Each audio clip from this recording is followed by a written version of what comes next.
बिस्मिल्लाहिर्रहमानिर्रहीम। अस्सलाम वालेकुम दोस्तों, I am Areed Saleem. Welcome to my YouTube channel Novel Orchard. कैसे हैं आप सब लोग? तो पिछला नावल आपको कैसा लगा? और मुझे दिन में मिस करते हैं कि कोई नहीं करते? मतलब मेरे नावल्स को कर लिया, मुझे कर लिया, एक ही चीज़ है। अच्छा तो गाइस, आज मैं थोड़ी सी अपनी कन्फ्यूजन लेके आपके पास आई हूँ। आज मैं हूँ थोड़ी सी कंफ्यूज। मैं चाह रही थी कि आप सबसे थोड़ी सी हेल्प ले ली जाए। तो जैसे कि आप सबको पता है, ये देखिए आपको स्क्रीन पे ना 3 नावल्स के नाम याद आ रहे होंगे। अपने प्यार विच मुझे रंग दे बाय कमरोश शक, और हिसाबे दिल रहने दो बाय नबीला अज़ीज़, और हम भी वफ़ा निभाएंगे बाय फरजाना मुग़ल। ये तीनों नावल हैं, तीनों ही बड़े ज़बरदस्त हैं और तीनों ही मुझे बड़े पसंद हैं। तो अब मुझे समझ नहीं आ रही कि पहले कौन सा पढ़ें, फिर कौन सा पढ़ें और फिर कौन सा पढ़ें। तो इसीलिए मैं यहाँ पे हाज़िर हुई हूँ आप लोगों से राय लेने के लिए कि आप लोग मुझे बता दें कि हम किस सीक्वेंस में पढ़ें। फ़र्स्ट वाला पढ़ें, सेकंड पढ़ें, थर्ड पढ़ें, किस तरह पहले कौन सा पढ़ें। तो इसकी लिए ये है, मैं आपके लिए ये करूँगी कि आपको थोड़ी सी स्टोरी लाइन बताऊँगी तीनों नावल्स की। तो फिर आप डिसाइड करें कि हम क्या सेलेक्ट करें। तो जो सीक्वेंस आप या जो भी नावल आप सिलेक्ट करेंगे, मैं उसको पहले पढ़ूँगी और फिर हम इस तरह से अपना आगे लेके जाएंगे। पढ़ेंगे तीनों ही, लेकिन ना किस सीक्वेंस में पढ़ने हैं वो आप लोग डिसाइड करें। क्योंकि हमारी इंग्लिश वाली मैडम अक्सर ही हमें कहती होती थी, life is yours so choice is yours. तो इसलिए आप अपनी चॉइस बता दें कि आप पहले कौन सा सुनना चाहेंगे, ताकि मैं वही वाला रीड कर दूं। चलिए मैं आपको सबकी थोड़ी थोड़ी स्टोरी लाइन बताती हूँ। सबसे पहले तो अपने प्यार विच मुझे रंग दे अस कलम कमरोश अशक। तो इसकी स्टोरी लाइन बताती हूँ, रुक के। आपकी आसानी के लिए मैंने थोड़े से इसके लिए ना एडिट्स भी बनाए हैं। तो ये जो बेसिकली स्टोरी है ना, ये एक फोर्स्ड मैरिज पे स्टोरी है। अपने प्यार विच मुझे रंग दे बाय कमरोश अशक की जो स्टोरी है, ये एक फोर्स्ड मैरिज पे स्टोरी है। तो जो हीरोइन है हमारी, वो अमेरिकन पलट है। जैसे कि देखिए एडिट में इसका डायलॉग लिखा हुआ, बिलाशुबा वो अमेरिकन लेडी ही थी। कोई भी बगैर जान पहचान वाले ये नहीं कह सकता था कि वो मुस्लिम है। हीरोइन का हमारी नाम है कशफरा। तो जो कशफरा है ना, ये बिल्कुल टोटल अमेरिकन पलट स्टोरी है। ये इसके जो फादर है ना, वो उधर शिफ्ट हो गए होते हैं अपनी फैमिली के साथ अमेरिका। तो इनकी 2 बेटियां होती हैं। तो जो छोटी वाली होती है वो तो ठीक होती है, लेकिन जो बड़ी वाली होती है वो बहुत खुदसा रोगी होती है। इवन के ये वहाँ पे एक ना नेग्रो को, ये पता नहीं नेग्रो होता है ये, बड़ा वो वैसे क्रिश्चियन होता है, उसको ना ये लाइक भी करना शुरू कर देती है। निक्रोब नाम होता है उसका। तो फिर ना इसकी बेराह रवि से तंग आकर ना इसके पेरेंट्स इसको ले आते हैं, इधर पाकिस्तान वापस ले आते हैं अपने भाइयों में। तो उनका एक भतीजा होता है, इसके फादर का भतीजा होता है जो हमारा हीरो है, मोहतशम अहमद। वो संजीदा और बारूब शख्सियत के मालिक थे। ब्राउन कलर लगे बेशिकन शलवार कमीज़ में इनकी पर्सनैलिटी और नुमायाँ हुई थी। मतलब ये हमारा ना बड़ा संजीदा और सोबर सा हीरो है, और थोड़ा सा गुस्सीला भी है। तो जो कशफरा के फादर होते हैं ना, वो कशफरा को ले आते हैं इधर पाकिस्तान में आके ये अपने ना भाइयों से बात करते हैं कि ऐसे ऐसे मेरी बेटी ने मुझे तंग करी है कि मैंने क्रिश्चियन से शादी करनी है, मैं कैसे एक मुसलमान की शादी क्रिश्चियन से करवा दूँ। हालांकि वो कह रही होती है कि वो ना मुस्लिम भी हो जाएगा, ये भी हो जाएगा, वो भी हो जाएगा, मुझे बस शादी करनी है इससे। तो अब इसके फादर बड़े परेशान होते हैं कशफरा के। तो वो अपने भाइयों से लाके सारा मैटर डिस्कस करते हैं, मोहतशम से डिस्कस करते हैं। तो मोहतशम कहता है कि आप ना इसको ना मेरे निकाह में दे दो, तो मैं इन पे सीधा कर लाँगा। फिर इसके फादर ना, कशफरा के फादर फोर्सफुली इसका निकाह ना मोहतशम से करवा देते हैं, और फिर मोहतशम साहब इसको तीर की तरह सीधा कर देते हैं। फिर हमारी जो है कशफरा, वो इस्लाम से दूर होती है, लेकिन फिर उसको आहिस्ता आहिस्ता ना इस्लाम के बारे में जानती है। तो उसको पता चलता है कि आगे क्या क्या लाइफ है, क्या नहीं है। जी, तो ये इसकी मैंने आपको स्टोरी बता दी। अब आपने डिसाइड करना है कि आपने पहले कौन सा सुनना है। बाकी दोनों की भी मैं आपको स्टोरी बताती हूँ। जी, तो ये सेकंड नावल है हमारा, हिसाबे दिल रहने दो बाय नबीला अज़ीज़। इसके बारे में भी मैं आपको बताती हूँ, फिर आप अपनी डिसीजन लेने में ताकि आपको आसानी हो। इसके भी कुछ एडिट्स बनाए हुए हैं मैंने। ये बेसिकली एक ना कॉन्ट्रैक्ट मैरिज बेस्ड स्टोरी है। कॉन्ट्रैक्ट मैरिज बेस्ड, जिसमें हमारे हीरो साहब हैं जो बॉस हैं, आरफिन शराजी। मैं इतना जज्बाती इंसान नहीं हूँ कि किसी की हमदर्दी में आकर अपना इतना बड़ा नुकसान कर बैठूँ। ये हमारे ना बिज़नेस माइंडेड हैं, बिज़नेस टाइकून हैं बहुत बड़े, आरफिन शराजी। और इनकी कॉन्ट्रैक्ट मैरिज बेस्ड शादी इस तरह से है, ये कॉन्ट्रैक्ट मैरिज बेस्ड इस तरह से है, इसकी ना जो फादर है ना वो अपनी ना, उन्होंने ना अपने फादर को, मतलब कि इसके दादा और दादी को, दादा को स्पेशली डिसोबे किया होता है और वो अपनी पसंद से शादी कर लेते हैं आरफिन की माँ से।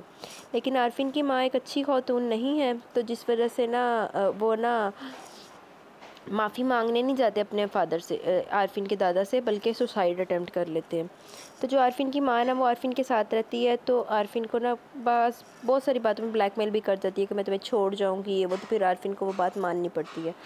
तो अब ना आरफिन की उसने शादी करवाई है अपनी भांजी से ज़वेला शराजी। मगर जो ज़वेला है ना उसमें एक कमी है कि वो माँ नहीं बन सकती। तो वो फिर जो आरफिन के दादा है ना वो कहते हैं कि तुम्हारे बच्चे क्यों नहीं हो रहे, हमने तुम्हारे बच्चे खिलाने हैं, ये है तो वो है। तो इस वजह से ना वो लोग ना आरफिन के पे और ज़वेला पे ना वो डाल रहे हैं, प्रेशर डाल रहे हैं। तो अब ज़वेला की सच्चाई का आरफिन को तो पता है, उसकी माँ को भी पता है, लेकिन दादा दादी को नहीं पता। तो फिर ना वो कहते हैं कि तुम ना दूसरी शादी कर लो। तो अब आरफिन की माँ कहती है कि दूसरी शादी तो मैं आरफिन की माँ कहती है कि वो तुम्हारी शादी दूसरी उस औरत की बेटी से ना करवा दे जिसे तुम्हारे बाप की शादी करवाना चाहते थे, ठीक है। तो वो ना आरफिन को ना प्रेशराइज़ करती हैं कि तुम ना या तो बेटा अब बच्चा अडॉप्ट कर लो, लेकिन दादाजी कहते हैं कि बच्चा अडॉप्ट नहीं करना, मैंने आरफिन का खून ही चाहिए। तो फिर वो क्या करती है कि ना तुम ना किसी लड़की से निकाह कर लो, मैं तुम्हें बताऊंगी कि तुमने निकाह, मैं तुम्हारा ना निकाह तय कर देती हूँ, तुमने ना निकाह करना है, अगर तुमने ये निकाह ना किया फिर उसको ना बच्चा पैदा करके ना तो उसको छोड़ देना, हम उसको पैसे देंगे, अच्छी खासी अमाउंट देंगे। तो लेकिन ना तुमने उसको छोड़ना है और वो नहीं करना, उसके ना उसको ना खुफिया तौर पे ही रखना है कि दादा को यही लगे कि ये जो बच्चा है ये ज़वेला का है, ये वो लड़की दूसरी हो जो भी होगी ना वो दे के चले जाएगी। आरफिन मानता ही नहीं है, कहता है ऐसे नहीं करना। लेकिन राबिया शराजी इसकी माँ जब इसको धमकी देती है कि मैं नहीं छोड़ के चले जाना तुम्हें, तो फिर आरफिन ना मान जाता है। अच्छा, फिर जो इसकी ना सेक्रेटरी होती है अरवा हयात, सर मेरे हाथ की इतनी औकात कहाँ कि इस पर कोई अपना दिल रखते, ये एक मुफलिस गरीब मुफलिस लड़की का हाथ है, यह हाथ बहुत से लोगों से भीख मांग चुका है। अरवा हयात एक गरीब घराने की लड़की है जो अपनी ज़रूरियात ज़िंदगी को पूरा करने के लिए, अपने बीमार भाई को करने के लिए ना और भाभी का ख़र्चा वगैरह करने के लिए ये जॉब के लिए निकली है। अब इसको उम्मीद नहीं थी कि इसको जॉब मिल जाएगी, क्योंकि अचानक इसके भाई को ना कोई बीमारी लग जाती है। तो लेकिन ना आरफिन ना इसके कॉन्फिडेंस पे, इस पे ना इसकी मेहनत को देखते हुए ना मतलब कि इसके ना इंटरव्यू में इसको जज कर लेता है कि ये लड़की अच्छी है और इसको ना जॉब दे देता है। अब एक बार क्या होता है, आरफिन शराजी अपने किसी प्रोजेक्ट की वजह से ना आउट ऑफ द टाउन होता है, तो इसके भाई को ना अटैक वगैरह आता है, ये कुछ इस तरह से होता है कि वो हॉस्पिटलाइज हो जाता है और उसको ना ट्रीटमेंट की फौरी ज़रूरत होती है जिसके लिए लाखों रुपए का खर्चा होता है। तो ये अपनी हेल्प मांगने के लिए ना आरफिन के घर जब जाती है ना, तो आरफिन तो मिलता नहीं है, उसकी माँ से हेल्प मांग लेती है ये कि आप मेरी हेल्प करें। तो वो फिर कहती है ठीक है तुम जितने पैसे कहोगी मैं तुम्हें दूँगी, मगर लेकिन उसके बदले में ना तुम्हें ना अपनी ना वो कोख बेचनी होगी, मतलब कि तुम्हें ना अपना बच्चा पैदा करके आरफिन के साथ निकाह करना होगा और अपना बच्चा पैदा करके तो तुम दे के चली जाओगी। इसका भाई की बहुत बुरी कंडीशन होती है तो ये सौदा कर लेती है। इसका खुफिया तरीके से आरफिन से निकाह हो जाता है, आरफिन को नहीं पता होता कि उसका अरवा के साथ निकाह हो रहा है, लेकिन जब अरवा को देखता तो वो बड़ा शॉक्ड होता है। तो फिर इसी तरह इनका ना एक बेटा होता है, तो वो बेटे के बाद ना इसको ना भेज देते हैं। तो फिर ये लोग अपनी ये जॉब नहीं छोड़ती अपने हालात की वजह से, घर की वजह से। तो इस तरह ना फिर जब इसके घर वालों के सामने सच्चाई आती है तो वो भी इसी को गलत समझते हैं। तो इस तरह की ये स्टोरी है। आप डिसाइड कर लें कि हिसाबे दिल रहने दो सुनना है या ये वाला अपने प्यार विच मुझे रंग दे ये सुनना है। और एक तीसरे वाले की भी सुनाती हूँ, ताकि तीसरा कौन सा हमारा भला, तीसरा हम भी वफ़ा निभाएंगे बाय फरजाना मुग़ल। तो ये जो है इसकी भी मैं आपको एडिट्स भी दिखाती हूँ, थोड़ी स्टोरी भी सुनाती हूँ, रुकें। अच्छा जी, ये जो है ना ये बेसिकली फरजाना मुग़ल का पुलिस पुलिस वाला हीरो हमारा फुल यूनिफॉर्म में मजबूत जसामत पर ऊंचा लंबा बारोब सा मौसम अपनी मर्दाना वजाहत लिए हमेशा की तरह नज़र झुकाने पर मजबूर कर गया। ये किडनैपिंग बेस भी कह सकते हैं, फोर्स मैरिज बेस भी कह सकते हैं। सैयद मौज़म अली शाह हमारे हीरो का नाम है।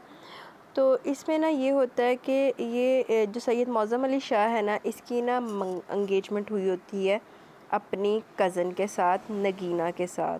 और नगीना के बारे में ये सर वर्क पर एक हसीन तो शीज़ा फुल मेकअप में जदीद लिबास एब्तन किए अपने हसीन सरापे की बहारें दिखा रही थी। तो नगीना जो है ना, इसको मॉडलिंग का और एक्टिंग का बहुत ज़्यादा क्रेज़ है।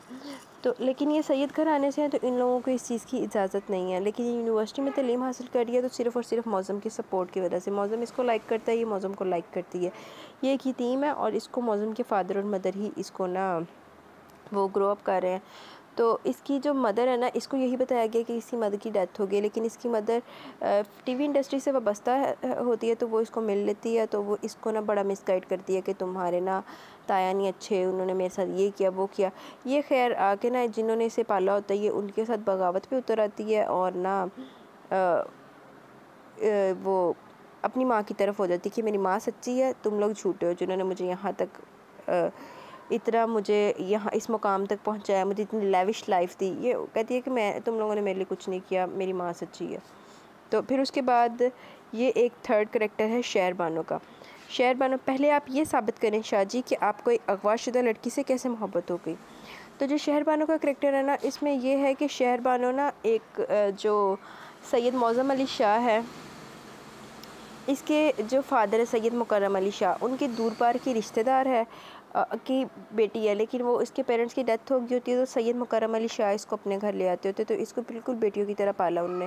लेकिन बहुत सी जिम्मेदारियाँ खुद ब खुद ऐसी हैं कि जो शहरबानो ने अपने सर ले ली होती हैं, और वो ना काम काज भी थोड़ा सा करवा देती होती है। नगीना को इससे बहुत ज़्यादा चिढ़ होती है, तो वो इसको सही तरह से मुँह नहीं लगा रही होती। लेकिन ना ये इसको अपनी लिमिट्स का पता होता है और ये सबका बहुत ख्याल रखती होती है।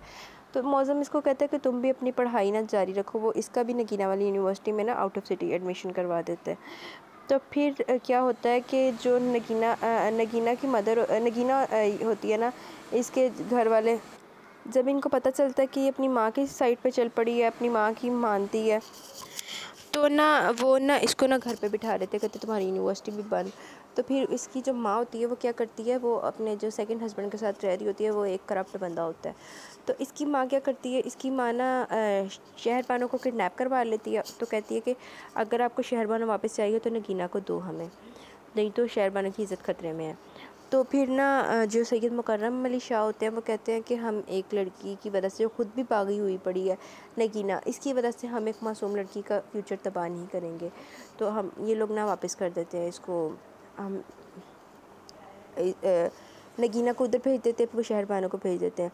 तो शहरबानो को जिस जगह पे रिश्ता पक्का हुआ होता है, वो लोग भी रिश्ता तोड़ देते हैं, सब कुछ ख़त्म हो जाता है। हर कोई ना इसे बुरा भला कहता है। तो फिर ना जो लोगों को देखते हुए ना इसकी शादी ना वो इससे करवा देते हैं सैयद मौज़म अली शाह से। तो सैयद मौज़म अली शाह ने भी इसके साथ पहले कोई अच्छा सलूक नहीं करना, इसके साथ कभी इसको कुछ कहना है, इसको कुछ कहना है कि तुम्हारे साथ मैं फॉर्मेलिटी निभा रहा हूँ, ये कर रहा हूँ, वो कर रहा हूँ। तो फिर नगीना ने वापस भी आना है, तो फिर कहानी में और ट्विस्ट आना है। तो अब आप मैंने तीनों नावल्स की स्टोरी बता दी है। एक कमरोश शेख का बताया, एक नबीला अज़ीज़ का और एक फरसाना मुग़ल का। अब आप बता दें कि आप इन तीनों में से कौन सा नावल सुनना चाहते हैं पहले। तो फिर इस तरह आपकी चॉइस का मैं नावल पहले रीड कर दूंगी, और उसके बाद फिर जिस तरह से आप लोग कहेंगे मैं वैसे ही रीड कर दूंगी। नंबरिंग बता देना कि किस सीक्वेंस में करना है। 1 2 3 ये है ना, मतलब कि 1 वाला है अपने प्यार विच मुझे रंग दे, और फिर हिसाबे दिल रहने दो, और हम भी वफ़ा निभाएंगे। इसको आप सीक्वेंस में अपना मुझे लिख के बता दें। जैसे अगर आपने सुनना है हम भी वफ़ा निभाएंगे, तो इसको नाम फर्स्ट पे लिखें, अपने प्यार विच मुझे रंग दे इसका सेकंड पे लिखें, हिसाबे दिल रहने दो इसका थर्ड पे लिखें। ये मैंने जस्ट एज एन एग्जांपल आपको बताया। बाकी आप जिस तरह से भी आपकी चॉइस है वो मुझे आप बता दें, ताकि फिर मैं टाइमली रिकॉर्ड करके आपको एपिसोड इसकी प्रोवाइड कर दूँ जी। तो इंशाल्लाह आप जैसे ही आप बताएंगे वैसे ही हम अपने जून में अपने इन नावल्स की स्टार्ट कर लेंगे। तो इंशाल्लाह फिर मुलाकात होगी कल, जो भी नावल आप डिसाइड करेंगे आपकी फरमाइश पे, वो उस नावल पे के साथ। तो तब तक के लिए दुआ में बहुत सारा याद रखिए, अपना ख्याल रखिए और मुझे इजाज़त दें। अल्लाह हाफिज़।